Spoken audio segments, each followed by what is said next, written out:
এবং আমাদের কমিশনারের জন্মদিন উপলক্ষে আমরা আজকে একটা যে প্রোগ্রাম আয়োজন করেছি সেটা হচ্ছে যে আমাদের যে লোকাল ক্লাবগুলো যারা আছে তাদেরকে আমাদের ফুটবল ডিস্ট্রিবিউশন আমরা করব। আমাদের এই প্রোগ্রামে আমাদের আজকে মঞ্চে আমাদের এই সভা মঞ্চে আমাদের উপস্থিত আছেন আমাদের মাননীয় আমাদের এক্স এমএলএ সাহেব উজ্জ্বলদা, সবারই শুভাকাঙ্ক্ষী। আমাদের মধ্যে উপস্থিত আছেন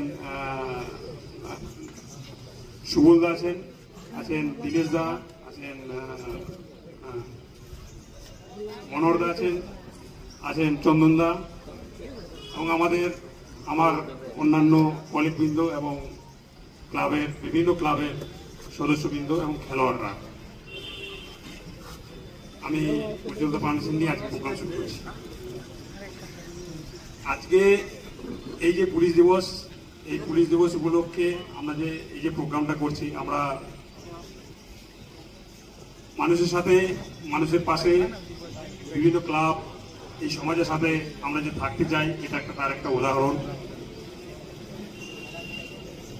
পুলিশ যেমন এই সমাজকে ঠিক করার জন্য, এই আমাদের সমাজের কালচারকে ঠিক করার জন্য, দুর্নীতি দমন করার জন্য, বিভিন্ন ছেলেদেরকে যারা পথভ্রষ্ট হয়ে যাচ্ছে তাদেরকে ঠিক রাস্তায় আনার জন্য পুলিশের যে ভূমিকা, সেই পুলিশের এই ভূমিকার সাথে সাথে এই সমাজকে সাথ দিতে হবে, এই সমাজের লোকজনকেও আমাদের পুলিশের সাথে সাথ দিতে হবে। পুলিশ যেমন এই একা এই সমাজটাকে যেমন ঠিক করতে পারবে না, ঠিক তেমন এই সমাজও আমাদের পুলিশকে আমাদের দরকার হয়। আমরা আমাদের পুলিশ যেমন আমাদের সমাজের পাশে যদি থাকে, তাও সমাজও আমরা আশা করি এই সমাজের লোকজনও আমাদের পাশে থাকবে।